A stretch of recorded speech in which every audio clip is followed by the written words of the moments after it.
What's going on, beautiful bastards? It's your boy John, coming at you from I don't know where, somewhere in between of Roydon and Harlow. I did a morning run for only 1.5k, which I thought was longer, but it wasn't. But funnily enough, Roydon is only 2.5 miles away, so yeah.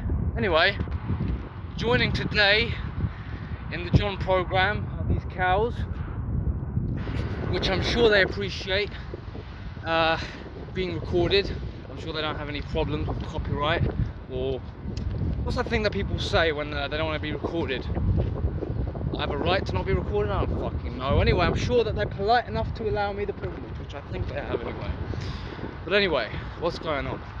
Hope everything's good on the other side of the internet. Now, whilst I traverse these fucking trenches, I did want to actually talk about university and my experience with it. Okay, because I've been at uni for 4 years now. This year is my 5th year. Okay, I did 4 years as an undergrad, did a year in Canada, a year abroad. Didn't really count towards my grade, but it was good for an experience. And then this year I'm doing a master's in psychology. I have an inkling that this is going to be my last tenure in academia. Okay, I think psychology is going to be the last time I do anything to do with academia. Now, there's a few things I've discovered about uni. There's pros and there's cons, as to do with everything. The number one pro of uni is the examination of intellectual documents. So basically, a scholar, you get to examine stuff that you may not have examined if you were just a layman. That's not a general term. You very well could just be a passionate layman who likes to investigate academic documents.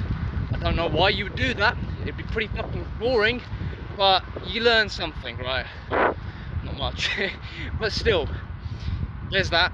Okay, number two, the social experience. So you make friends, you meet people, you meet all sorts of different people from different walks of life. It's a very cosmopolitan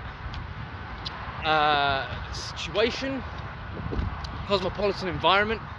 So you get to meet people, and I love people, so that's the number two benefit, and that goes into networking. That's the second or the third benefit of university, which is the networking aspect.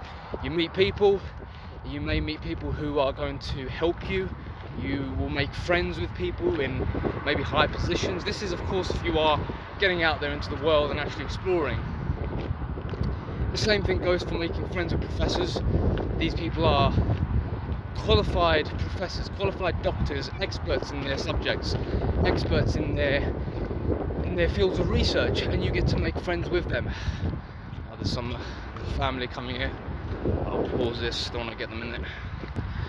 Right, so the third benefit was academic friends, right? What else? There's a few more. You get to pick a subject and just research it, okay? That's probably the only benefit that I'm going to say now. You get to spend a year. If you're doing a master's, it's a year. If you do an undergrad, it's 3 years. You spend it dedicating it to research in a subject, and really just to broaden your knowledge on the subject. Now remember, knowledge literally means what other people have found out. It isn't your ideas.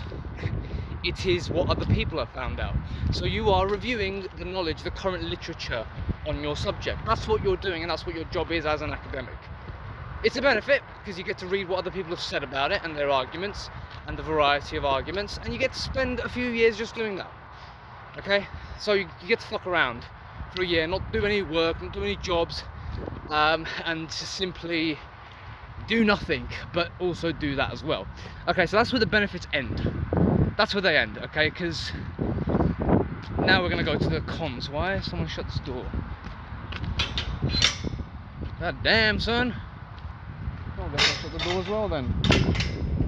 No, I won't. Right, so the cons. The number one con is, and it is a pretty big con, don't rely on your degree for jobs, because they ain't going to help you. It may aid you because the person on the other side will see that you have a degree and be like, oh, he's got a degree, nice, what did you learn? And that's it. Because really what they're looking for in an interview is your reliability, can they trust you, and are you competent? That's all they're looking for, those three things. Forget about job intelligence. Oh, and obviously the soft skills.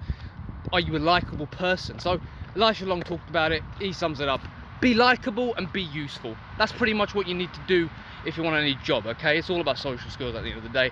Convincing the guy that you're a good person to talk to, you're trustworthy, and also you're good at your job. Pretty much. Your degree ain't gonna give you that, okay? It depends on how you use your experience. If you use it to mold yourself into a particular kind of person, which academia will kind of do if you let it, then yeah, you'll be good for jobs.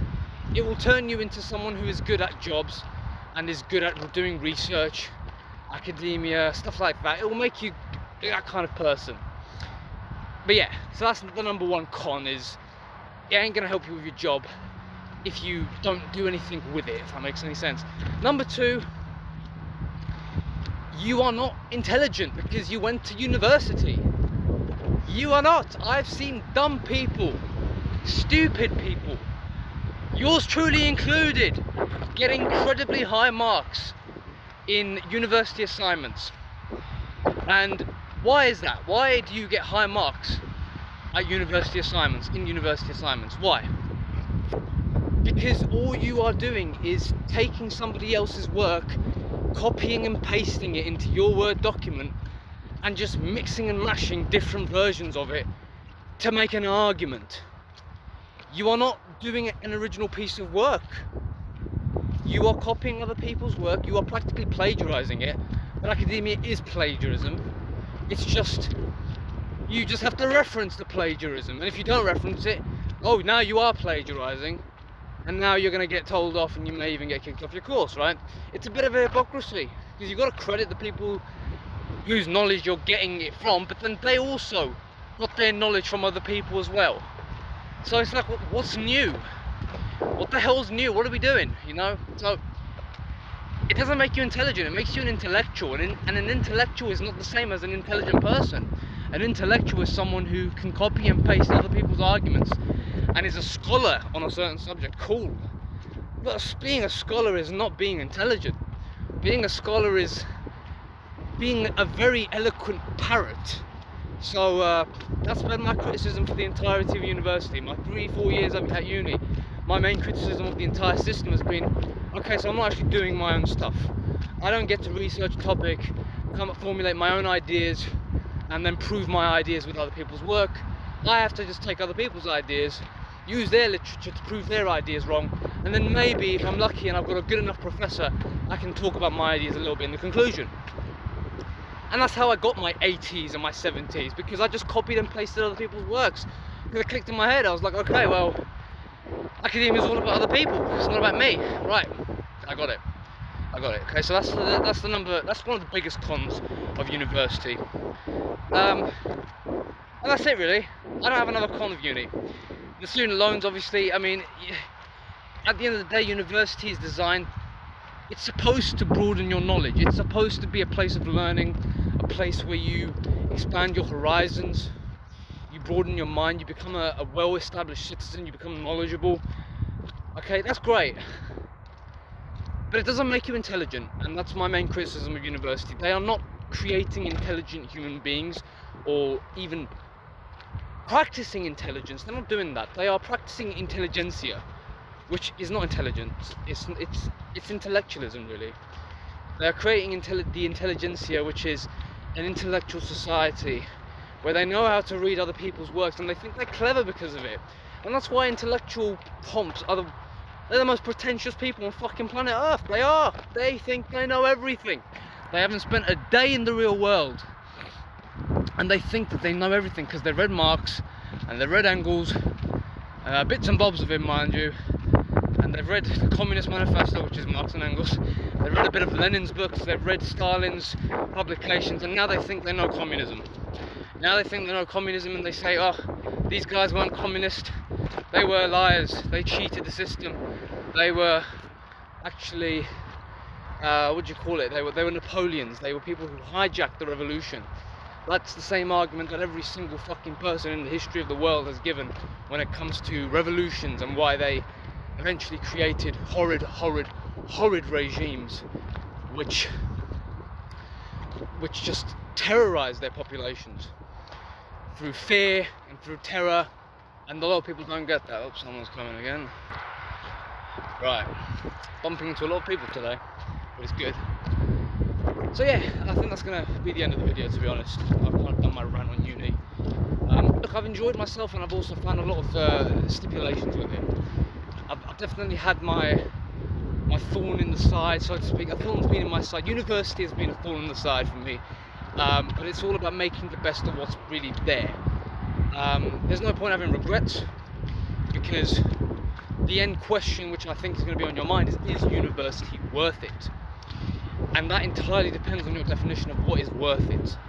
For the experience in and of itself, every experience is fucking worth it, man. I can't regret anything anymore once I've realised that you enjoy it for the present moment. You enjoy the experience because it's character building. It's building you as a human being. Every experience you go through is another block which is creating you as a person, your personality. So it's like saying, you know, was your previous relationship with this person X worth it? Well, what the fuck? Are you trying to get something out of it? Are you going to uni to get something out of it, basically? Or are you going to the university for the experience? Are you going to university to meet people? Are you going to university to learn and to socialise and to network and to be a part of the academic community for a few years and then leave and go and do what you want, okay? Which is basically what university is all about. The other question is going to be regarding a PhD. Is that worth it? I don't know, because I haven't even fucking considered that yet. That's a lie. I have considered a PhD, but let's leave that for the future, man, because that's another 3 years of academia, and unless I wanted to make academia a career, unless I wanted to go into academia and be someone of an influence, be someone who is a source of credibility in the academic community, someone who's contributing a lot to the academic community, then I could see myself going into academia and doing a PhD. And I would do only a PhD if I'm in academia for the long run. That's if I choose academia as a career. Right now, I haven't chosen academia as a career. Right now, I've chosen myself as a career. I've chosen my own, the development of my body and my mind as my career right now. And that's my purpose. I'm joining the army because I want to, because I just want to do it. There's a bunch of reasons. At the end of the day, the number one reason is I want to do it. I don't have to explain myself. I don't have to justify the decision. The only person that's really going to be suffering the consequences of that is me. So yeah, I want to do the army. Number one, because it's fun. It's fun. It just looks fun. And also I'm young. And it's just one of those things that I think every man should do. There's a calling that's been broadcasted to me since I was a child to go and join the military at some point in your life. So I'm going to pussy out now. I'm going to do it after I finish my masters. I'm joining the tankies, joining the tanky regiment, the Royal Tank Regiment. I've put the paras as a secondary choice, and the third choice is as a dog handler. So why not? Why not be a dog handler? Because you get to make a friend with a German Shepherd, and you get to be in the army, and it's fucking cool. And actually, when I spoke to the recruiter, guess what he said? He said that being a dog handler is actually one of the most popular choices for people. So, you know what? I'm onto something. I know I am. Why not? Joining the military and having a dog as a friend. What better job in the world could you find? I don't know. Anyway, hope you enjoyed the video. This has been your boy John, coming at you from I don't know where, somewhere outside of Harlow. Hope you enjoy your Christmas. A Merry Christmas to all you lot. I hope you have a great holiday. Don't get too fat. That's a message to both you, yourself and myself. Don't get too fat, don't eat too many chocolates, don't eat too much turkey, or whatever the hell the food is of your family, or if you're by yourself, hey, don't have any shame being by yourself in Christmas. I've done it before. Actually, no, I haven't done it before. Thank God all the times in the past I've had someone to celebrate Christmas with, which is always great. It's always great. But if you're alone, it doesn't matter. You've always got me, you've got yourself, which is the most important person. And yeah, don't worry, man. You one day you're gonna have all the things you want. You don't need to worry about it. Right now, all you need to remember is if you're going through a difficult time, this too shall pass. Things will always get better. Don't give me that crap about, oh, how do you know things are gonna get better? Fuck off, that's the bitch in you talking. That's the depressed bitch in you talking, and I don't want to talk to that bitch. Tell them to fuck off. This channel is about strong men. And strong men isn't about being not vulnerable. You can be vulnerable. But I don't want to see bitches. I don't want to see depressed bitches, crybabies. Those people need to get the fuck out, because these people don't contribute anything. All they do is take energy away. They're negative people. Cut that shit out of your life. Okay. I hope you enjoyed this video, and I'll see you in the next one. Peace.